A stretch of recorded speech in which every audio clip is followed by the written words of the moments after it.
Hello everyone, welcome back to my channel. I am Dr. Zina, a full-time dentist.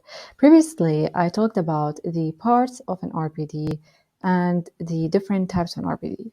Now today we will be talking about how to construct or make an RPD in the beginning.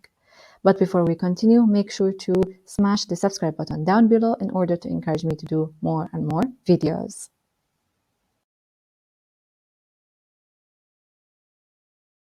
Now, in the first visit, a primary impression is taken to have a primary cast or study cast via an alginate impression material. Hence, it's called a study cast because you will do the design on it, hence studying it and doing a special tray. Here is an example of a primary impression that has been taken on the upper arch. Now, how to take a perfect study cast? You need to record the full sulcus depth. No bubbles or voids, they exist within the cast. And an even thickness of material as well.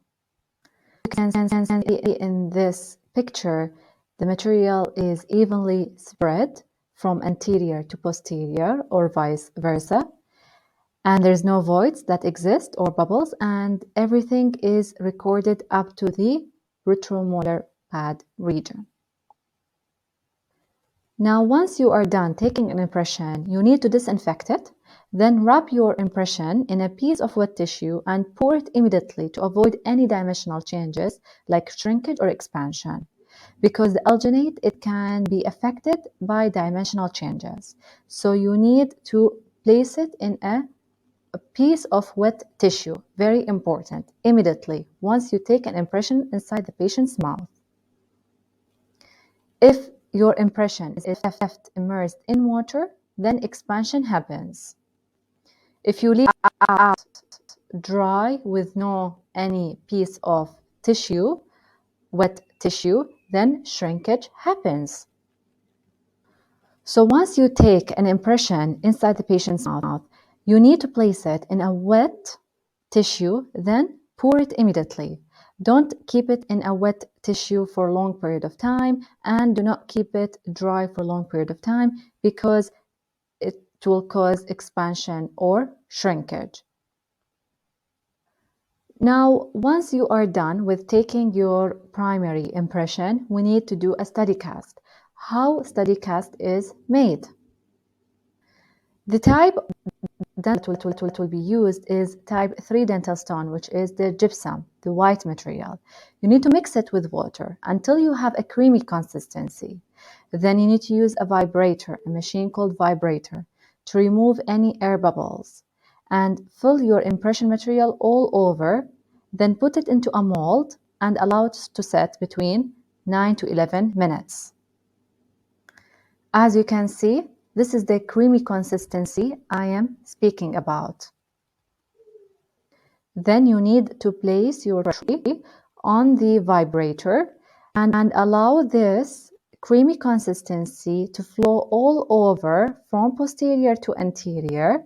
And there should be no air bubbles. You need to check there should be no air bubbles. And air bubbles will not form if you are using the vibrator. And allow the material to spread evenly from posterior to anterior, covering all the area. Once you are done, you need to place it in a mold and allow it to set between 9 to 11 minutes. Here is an example of a perfect study cast that has been taken via steps. So I told you that we did a study cast to do studying on it in order to make a special tray. So how to make a special tray? Number 1, draw a line in the deepest point of the vestibule all around the cast, that is regarding the lower arch. You need to draw a second line above the first line, 2 millimeters. As you can see, 2 millimeters above the first line, we will draw the second line. The first layer that we will use for making the special tray is the PAMA. PAMA is the polymethyl methacrylate, which is the pink wax. You need to apply it all over. Which line, the first or the second line? The first line, which is on the top not down. Top, not down. And you can heat it so that it can stick inside your cast. Don't forget top or holes, because these will increase the retention of the impression material into the tray. The second layer is the VLC, which is the visible light curing material. You need to adapt it where exactly? Basically in the line that is below, which is at the deepest point of the vestibule that we drew in the beginning. Then you need to light cure it. Once you are done second layer, you need to place the handle with the rest of your VLC material. You need to place the handles so that you can remove easily inside the patient's mouth. But very important, it should not interfere with the patient's lips. So it should not be down or very much up. It should be on average. Once you are done, remove this pink wax. We will only be needing the VLC material, and it should be smooth all around, meaning that there should be no any sharp edges. And you need to do a frenum relief, very important. In the areas of the frenum, you need to remove this layer of VLC, and this is referred to as the frenum relief.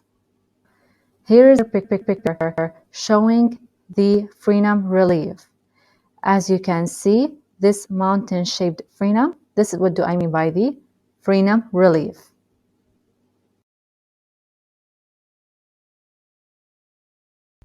Now, in the second visit, final impression is taken after you prepare the teeth, in which you will place the rest on.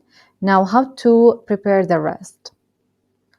Now we have a different type of rests. We have occlusal rest, we have lingual rest, we have cingulum rest, but I'm gonna focus about the occlusal rest, and the rest will be the same thing, same concept.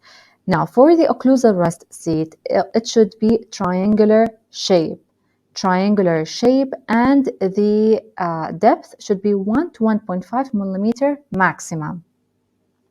The base of the triangle is at the marginal ridge. Remember that the base of the triangle is at the marginal ridge. And the depth, very important, is 1 to 1.5, not more than that, very important. And it is triangle shaped.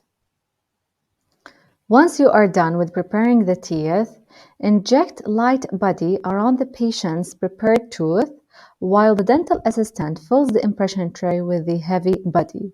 So you need to prepare these two things together.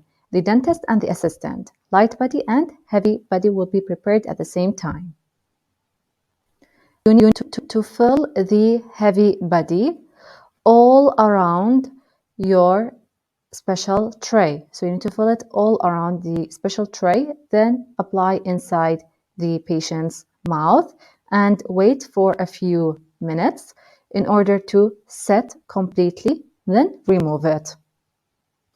So very important, immediately you need to place the impression tray with heavy body inside the patient's mouth. Do not leave it for seconds outside the patient's mouth.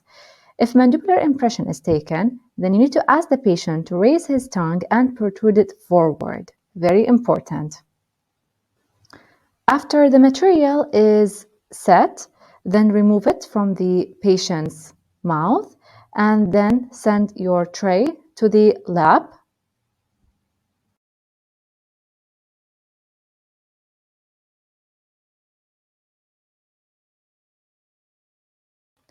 For the third visit, the patient will come, and now we will have the metal try-in or framework try-in. What you need to check? You need to check the rest seats and the clasp. Are they sitting correctly on the teeth? What do I mean by the teeth? Meaning that the guide planes. Are they sitting correctly on the guide planes or on the teeth?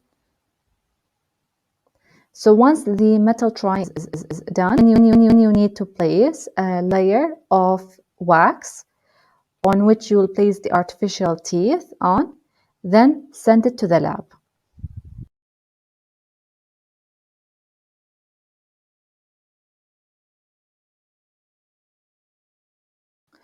Now in the fourth visit is the teeth try-in. After you receive it from the lab, we will do the teeth try-in.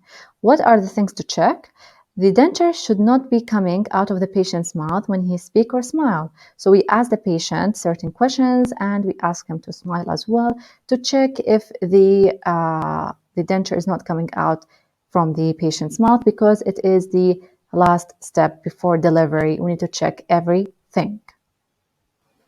So this is the teeth try-in part.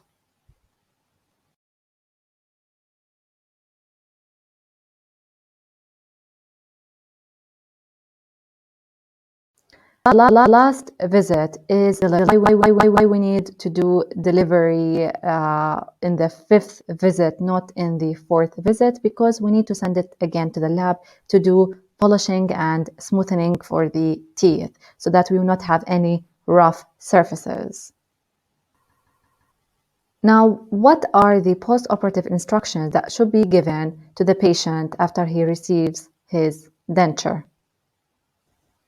We tell the patient dentures be removed overnight or for at least 6 hours a day to give your mouth and gums time to rest a little bit. And at night, very important, you should remove your dentures and clean them very well. Food particles can become trapped under dentures, causing inflammation or sore spots. So lightly brush the roof of your mouth, your tongue, and your gums after removing your dentures. You may experience discomfort for a few days after receiving your denture. Why is that? Because it's still new to your mouth and it requires time for your mouth to adapt to any change. Store your dentures in a clean container containing water and salt is the best solution to keep your dentures in. And visit dentist once per year at least to check your denture if they need any adjustment. Now, very important, if you did not visit dentist, then when fitting denture, it can cause a bone loss. And once you have a bone loss, the dentures will no longer fit inside your mouth. Lastly is you need to rinse your mouth whenever you remove the dentures via chlorhexidine mouthwash or green tea. If you saw my previous videos about the advantages of using a green tea as a mouthwash, or you can rinse your mouth with water and salt.